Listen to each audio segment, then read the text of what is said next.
You're listening to a Rock Candy podcast. Hi, I'm Peterson Toscano, and this is Bubble&Squeak, a podcast with uncanny sounds, funny interludes, and stories, most weird, many true. Okay, here's episode 3.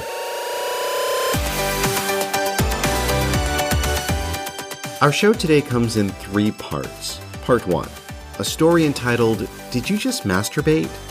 Part 2, a reading from the Lost Gospel of Thaddeus. And Part 3, a sound slice.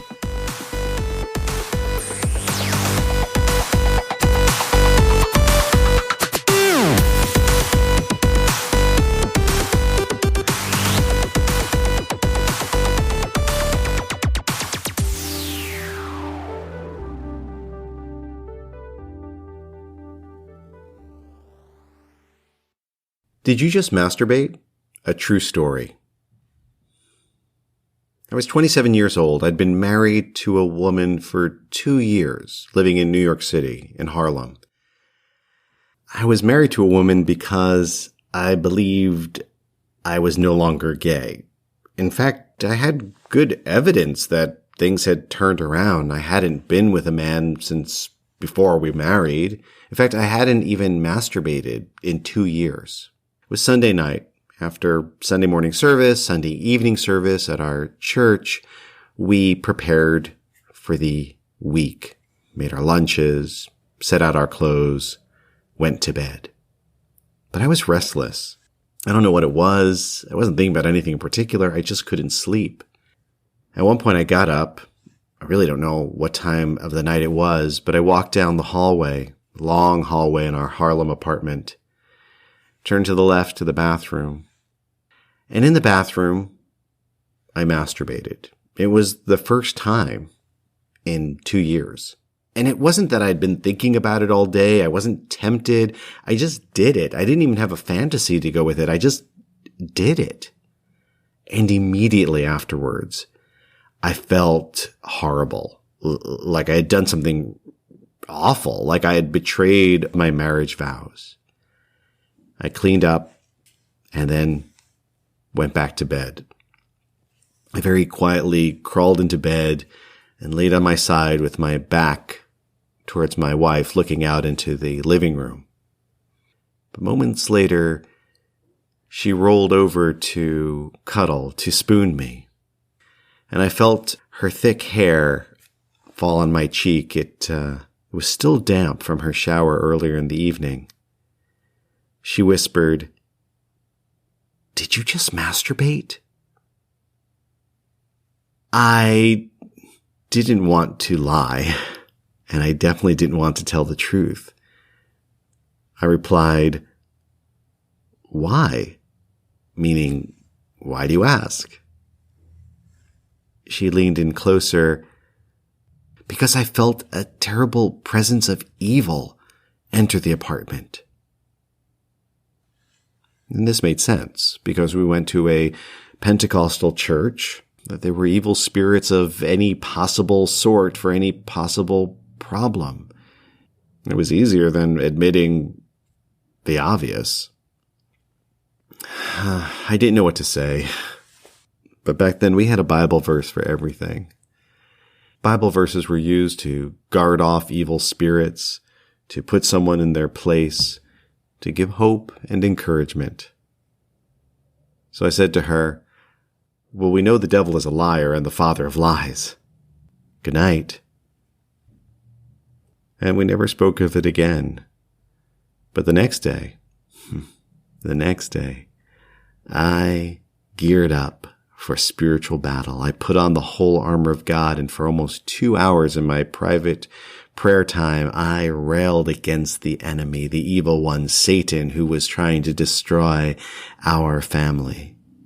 Because it was so much easier screaming against the devil than accepting reality.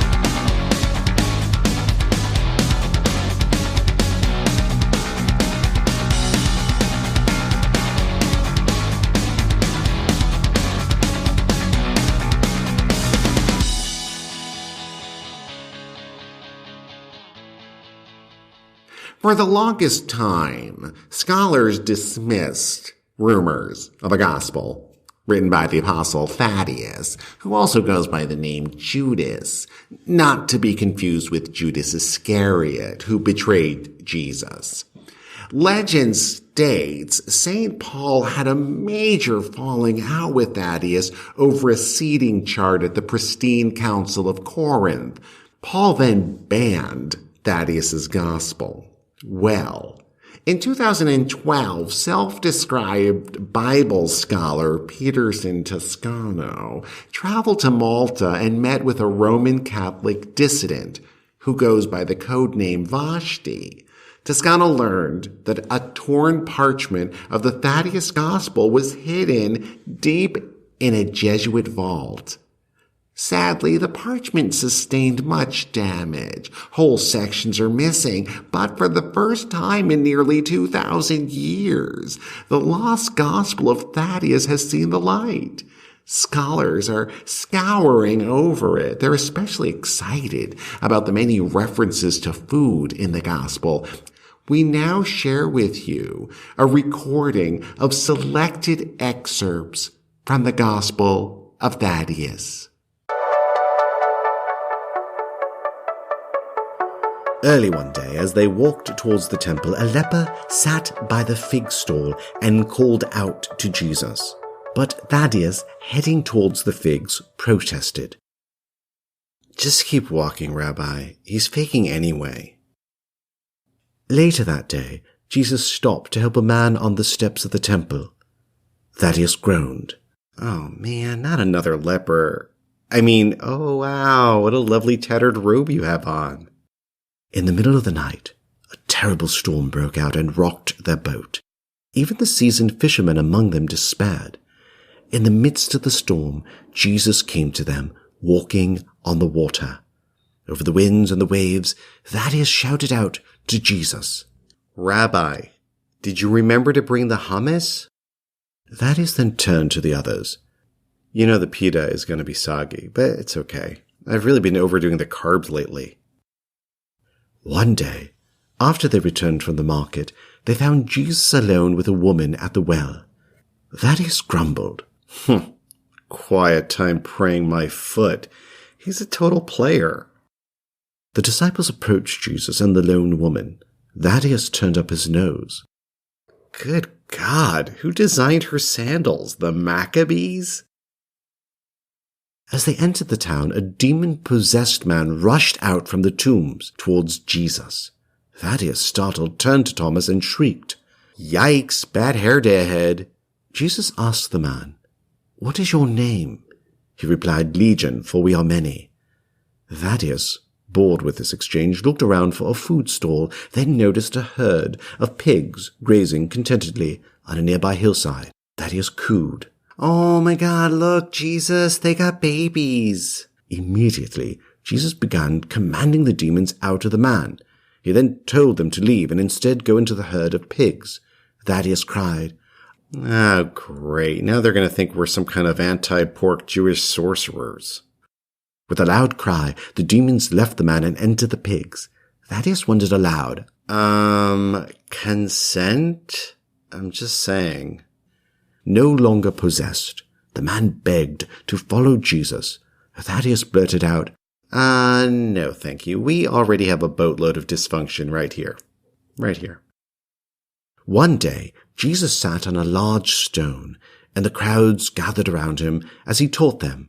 Jesus said unto them, "Let the little children come unto me." Thaddeus inserted, "Yeah, but first let them wash their dirty, sticky fingers, okay?" Jesus said, "If you want to be perfect, go, sell everything you have, and give it to the poor." Thaddeus reasoned, "Yeah, it sounds good, but then the poor will be imperfect. Right?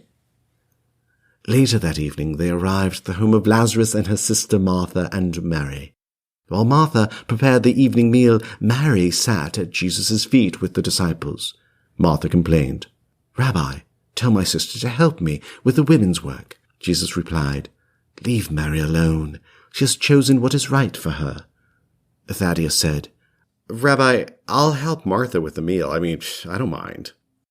As Thaddeus and Martha served the food, Thaddeus turned to Jesus. "Teacher, I know you let women come near, and you're all over the lepers, but I've been wondering about eunuchs. I mean, some of my best friends are eunuchs. And I have to say, some of the other disciples here are, well, they're not exactly eunuch-friendly, if you know what I mean. So, you may just want to drop a word or two about eunuchs at some point." Then, turning to Simon Peter, Thaddeus said, "Simon, Peter, could you please pass the tabbouleh?" Now, here we actually have a missing fragment. I'm so sorry. I wish we had more. But it is followed by this stunning, dramatic end to the gospel.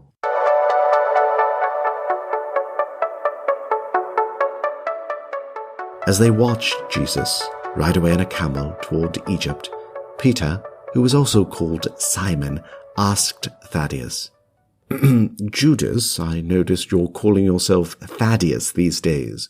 Trying to distance yourself from the whole Judas Iscariot affair? But don't worry, I predict you will be forgotten. Just saying." Thaddeus approached Peter and slapped him on the right cheek and said, "Simon, according to the teachings of our Rabbi Jesus, you are now supposed to let me slap you on your left cheek, and then you need to forgive me. I'm just saying."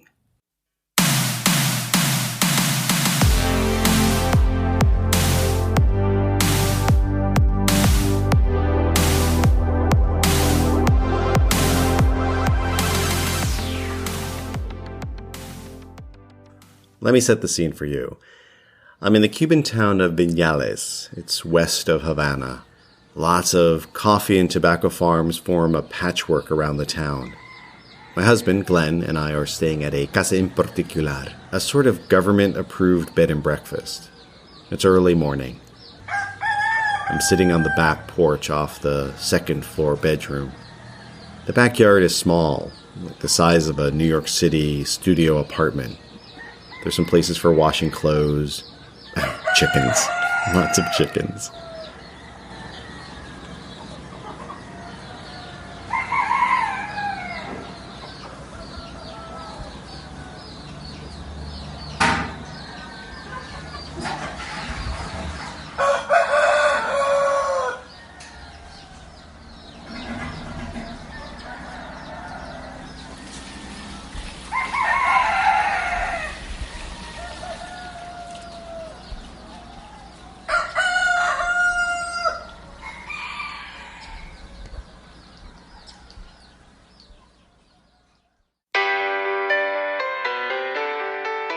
You've been listening to Bubble&Squeak. It's produced by me, Peterson Toscano.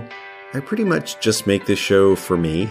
Oh, and my friend Jen, who doesn't actually listen to podcasts, so she likely will never hear this. Also, many thanks to Jane Brazel for her help with the Gospel of Thaddeus. The Bubble&Squeak theme music is Worthless by the Jelly Rocks from the album Bang and Whimper. You can find it on iTunes, Spotify, or wherever you listen to music. You also heard music from 11D7.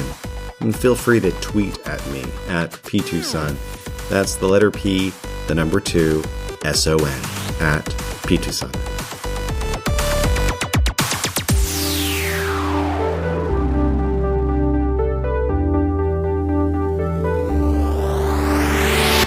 For more shows like this one, visit rockcandyrecordings.com.